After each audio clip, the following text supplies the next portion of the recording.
Saya anak ke-15 dari ayah saya, tapi saya anak ketiga dari ibu saya. Artinya ayah saya adalah keluarga poligami.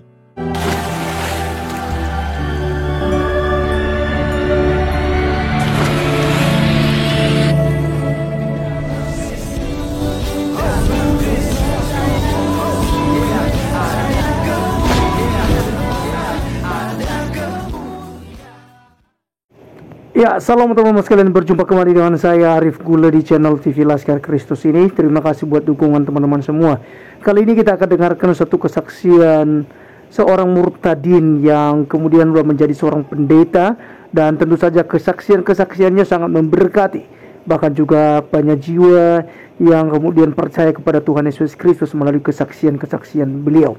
Oleh karena itu teman-teman sekalian, dukung channel ini dengan cara subscribe, like, dan komen. Dan silakan untuk menonton dan menyimak kesaksiannya berikut ini. Muhammad Rusli Monoarfa. Kami berasal dari Sulawesi, tepatnya Gorontalo. Saya dibesarkan di dalam keluarga yang boleh dikategorikan sakinah mawaddah warahmah. Dan saya anak ke-15 dari ayah saya, tapi saya anak ketiga dari ibu saya. Artinya ayah saya adalah keluarga poligami. Nah, sebagai anak paling bungsu, ayah saya punya obsesi terhadap diri saya, bahwa nantinya saya akan membawa syariah agama dan tentu mewartakan tentang iman percaya yang kami anut kepada siapapun. Itu obsesinya. Itu juga menjadi harapan semua keluarga. Dan karena itu ayah saya mengambil alih langsung ya pendidikan agama itu terhadap diri saya. Dan ayah saya mendidik kami secara boleh dikatakan keras, dalam pengertian tegas, karena memang beragama menurut kami tidak boleh main-main. Jadi harus sungguh-sungguh, ya, yang umum orang katakan fanatik. Fanatik itu boleh, yang tidak boleh fanatisme. Nah, jadi sejak kecil saya dipersiapkan oleh ayah saya, dan kemudian singkat cerita, saya bertumbuh menjadi pribadi yang konsisten pada ajaran agama yang diajarkan oleh ayah saya, sekaligus juga menjadi harapan dari ayah saya. Jujur bahwa tidak pernah terpikirkan satu waktu saya akan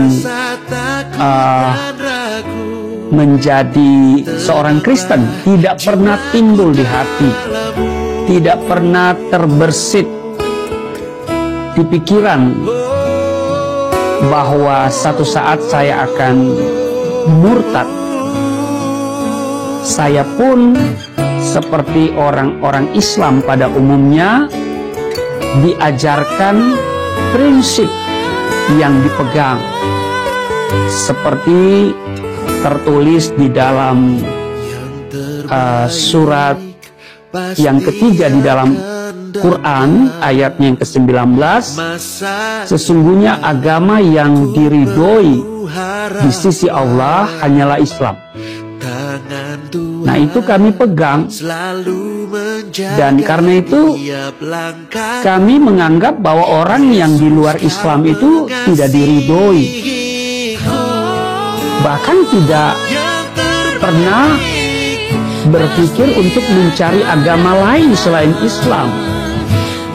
Karena kembali lagi di surah ketiga ayat 85, di sana dijelaskan barang siapa mencari agama selain agama Islam, maka sekali-kali tidaklah akan diterima agama itu daripadanya. Dan dia di akhirat termasuk orang-orang yang rugi. Jadi prinsipnya rugi kalau mencari agama lain. Rugi kalau keluar dari Islam. Apalagi dalam konteks Indonesia. Jadi menjadi Kristen itu tidak populer. Yang populer itu kalau jadi mu'alaf. Bahkan di televisi ada acaranya. Dan kalau kita lihat para mu'alaf dengan bebas mereka bercerita. Ya, mereka suka-suka mereka menuduh Alkitab palsu lah. Dan bahwa Alkitab itu bukan firman Allah. Dan seterusnya dan seterusnya. Ya, kita lihat. Kenapa? Karena orang Kristen tidak akan melaporkannya, ya. Dan orang Kristen hanya mendoakannya. Jadi tidak pernah ada di dalam hati mencari agama selain Islam. Dan juga di ayatnya yang ke-102 di surah ketiga, Quran surat ketiga itu dikatakan bahwa wala tamutunna illa wa antum muslimun. Dan janganlah sekali-kali kamu mati melainkan dalam keadaan beragama Islam.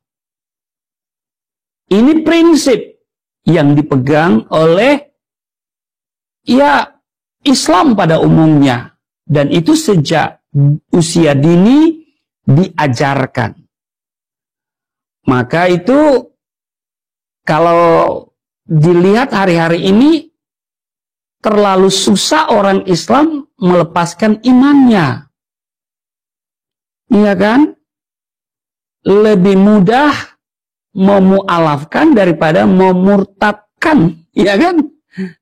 Nah, sejak dulu ketika jumpa sama orang Kristen, dan ada teman saya namanya Semi Dangawa, itu di SMP Negeri 2 Poso, itu saya suka gugat imannya. Dia adalah anak dari gembala sidang, gereja sidang jemaat Allah. Nah, saya selalu bilang dia kafir. Saya selalu gugat imannya. Allahmu ada 3, Allah Bapa, Allah Anak, Allah Roh Kudus. Lalu engkau bertuhankan manusia namanya Yesus yang digantung di atas kayu salib. Dan alasan saya berkata begini, kalau dia Tuhan, kenapa dia harus berteriak, Eli, Eli, lama sabaktani? Kalau dia Tuhan, kenapa dia tidak dapat menyelamatkan dirinya? Nah, ini yang selalu disampaikan. Dan teman saya, Semi Dangawa, itu tidak bisa menjawab. Dan biasanya dia berkata, ya apapun jawaban saya kamu tidak akan bisa terima. Tapi saya mau berdoa untuk kamu, Rusli, biar satu saat kamu akan menemukan kebenaran. Nah, saudara, kalimat itu biasanya kalimat pengunci. Kalau dia sudah berkata begitu, sudah selesai, kita tidak lagi berdebat, ya. Sehingga kayaknya secara manusia saya mustahil bisa jadi Kristen. Ya. Kalau Bapak Ibu tanya kepada saya, lalu kenapa hari ini Anda jadi Kristen? Maka jawaban saya yang pertama, saya mau katakan, itu bukan keinginan saya. Bukan keinginan saya. Sebab itu, apa yang tertulis di dalam Alkitab, Yohanes pasal 15, ayatnya yang ke-16, Bukan kamu yang memilih aku, tetapi akulah yang memilih kamu. Ini benar. Secara akal sehat mungkin kita akan menolak Yesus. Ya, dengan alasan-alasan tadi. Yang sesungguhnya setelah saya jadi Kristen, ternyata saya menertawakan diri saya sendiri. Kenapa? Karena saya gagal paham. Saya gagal memahami iman Kristen. Bahwa orang Kristen itu punya Allah 3. Padahal orang Kristen itu tidak pernah membayangkan bahwa Allahnya itu ada 3. Jadi saya mau tegaskan bahwa orang Kristen itu tidak seprimitif yang saya bayangkan, gitu kan. Lah jadi saya menertawakan diri saya sendiri. Dan saya katakan betapa bodohnya saya.